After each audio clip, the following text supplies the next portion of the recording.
Walden by Henry David Thoreau. Chapter 11.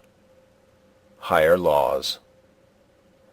As I came home through the woods with my string of fish trailing my pole, it being now quite dark, I caught a glimpse of a woodchuck stealing across my path, and felt a strange thrill of savage delight, and was strongly tempted to seize and devour him raw.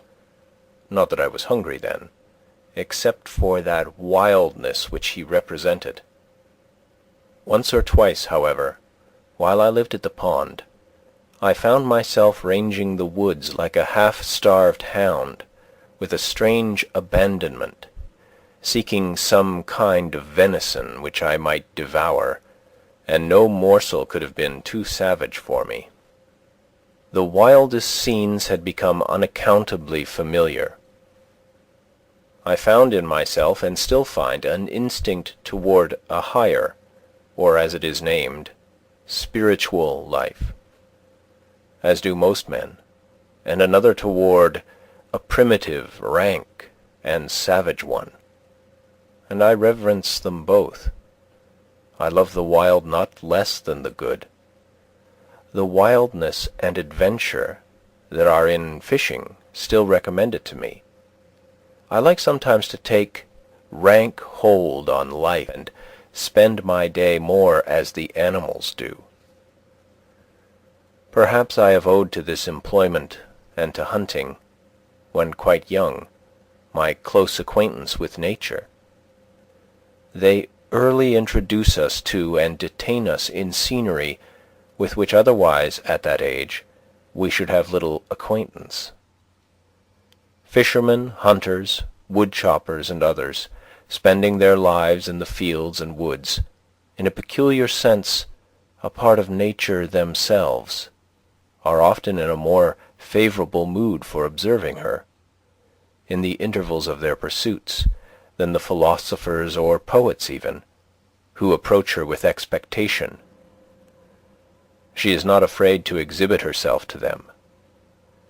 The traveller on the prairie is naturally a hunter, on the headwaters of the Missouri and Columbia a trapper, and at the falls of St. Mary a fisherman. He who is only a traveller learns things at second hand and by the halves, and is poor authority. We are most interested when science reports that those men already know practically or instinctively, for that alone is a true humanity or account of human experience. They mistake who assert that the Yankee has few amusements, because he has not so many public holidays, and men and boys do not play so many games as they do in England. For here the more primitive but solitary amusements of hunting, fishing, and the like have not yet given place to the former. Almost every New England boy among my contemporaries shouldered a fowling piece between the ages of 10 and 14, and his hunting and fishing grounds were not limited, like the preserves of an English nobleman, but were more boundless even than those of a savage. No wonder, then, that he did not oftener stay to play on the common.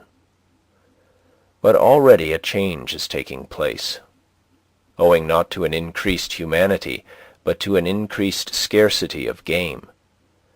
For perhaps the hunter is the greatest friend of the animals hunted, not excepting the Humane Society.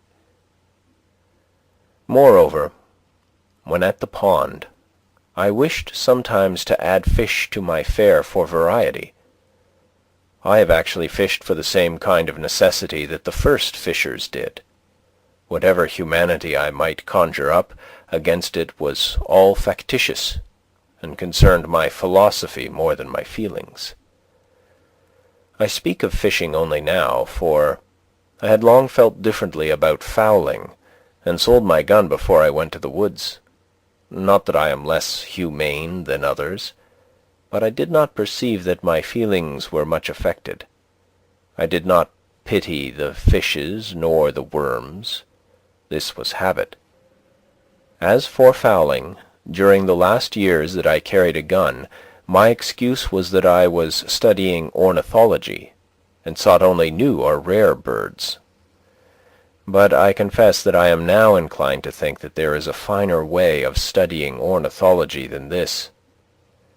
It requires so much closer attention to the habits of the birds, that, if for that reason only, I have been willing to omit the gun.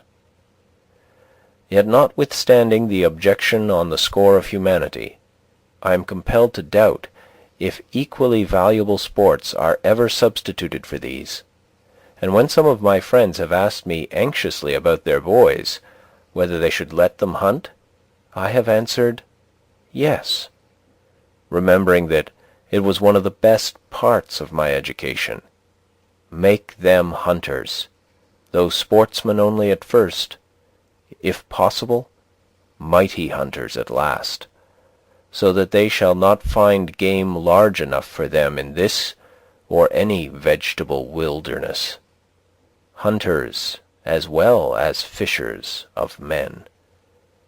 Thus far, I am of the opinion of Chaucer's nun, who "yave not of the text a pulled hen, that saith that hunters ben not holy men." There is a period in the history of the individual as of the race when the hunters are the best men, as the Algonquins called them. We cannot but pity the boy who has never fired a gun. He is no more humane, while his education has been sadly neglected. This was my answer with respect to those youths who were bent on this pursuit, trusting that they would soon outgrow it. No humane being, past the thoughtless age of boyhood, will wantonly murder any creature which holds its life by the same tenure that he does. The hare, in its extremity, cries like a child. I warn you, mothers, that my sympathies do not always make the usual philanthropic distinctions. Such is oftenest the young man's introduction to the forest, and the most original part of himself. He goes thither at first as a hunter and fisher, until at last, if he has the seeds of a better life in him, he distinguishes his proper objects as a poet or naturalist, it may be, and leaves the gun and fish-pole behind. The mass of men are still and always young in this respect. In some countries, a hunting parson is no uncommon sight. Such a one might make a good shepherd's dog, but is far from being the good shepherd.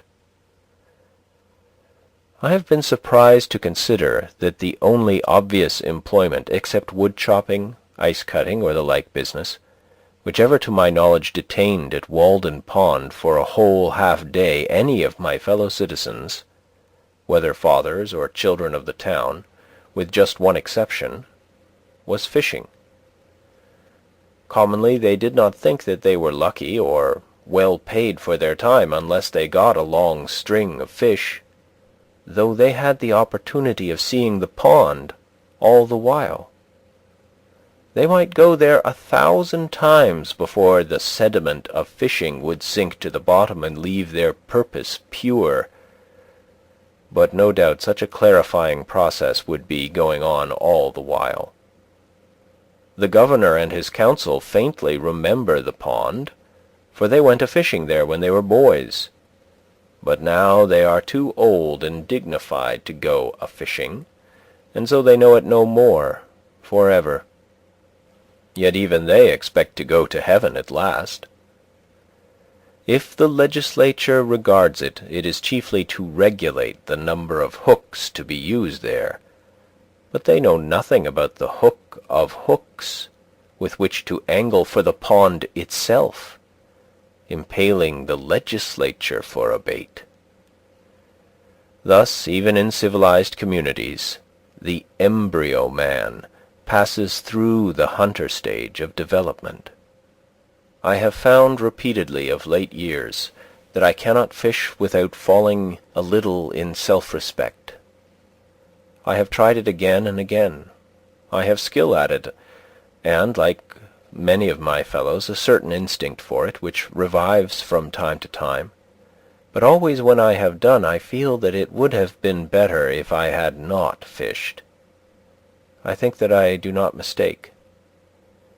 It is a faint intimation, yet so are the first streaks of morning. There is unquestionably this instinct in me which belongs to the lower orders of creation. Yet with every year I am less a fisherman, though without more humanity or even wisdom. At present I am no fisherman at all. But I see that if I were to live in a wilderness, I should again be tempted to become a fisher and hunter in earnest. Beside, there is something essentially unclean about this diet and all flesh, and I begin to see where housework commences and whence the endeavour which costs so much to wear a tidy and respectable appearance each day, to keep the house sweet and free from all ill odours and sights. Having been my own butcher and scullion and cook, as well as the gentleman for whom the dishes were served up, I can speak from an unusually complete experience. The practical objection to animal food in my case was its uncleanness. And besides, when I had caught and cleaned and cooked and eaten my fish, they seemed not to have fed me essentially. It was insignificant and unnecessary, and cost more than it came to. A little bread or a few potatoes would have done as well, with less trouble and filth. Like many of my contemporaries, I had rarely for many years used animal food, or tea or coffee, etc., not so much because of any ill effects which I had traced to them, as because they were not agreeable to my imagination. The repugnance to animal food is not the effect of experience, but is an instinct. It appeared more beautiful to live low and fare hard in many respects, and though I never did so, I went far enough to please my imagination. I believe that every man who has ever been earnest to preserve his higher or poetic faculties in the best condition has been particularly inclined to abstain from animal food and from much food of any kind. It is a significant fact, stated by entomologists, I find it in Kirby and Spence, that some insects in their perfect state, though furnished with organs of feeding, make no use of them, and they lay it down as a general rule that almost all insects in this state eat much less than that of larvae. The voracious caterpillar, when transformed into a butterfly, and the gluttonous maggot, when become a fly, content themselves with a drop or two of honey, or some other sweet liquid. The abdomen under the wings of the butterfly still represents the larva. This is the tidbit which tempts his insectivorous fate.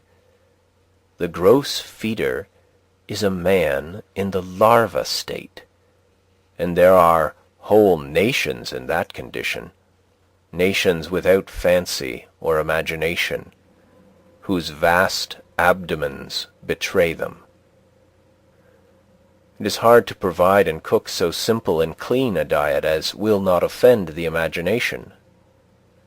But this, I think, is to be fed when we feed the body. They should both sit down at the same table. Yet perhaps this may be done. The fruits eaten temperately need not make us ashamed of our appetites nor interrupt the worthiest pursuits. But put an extra condiment into your dish and it will poison you. It is not worth the while to live by rich cookery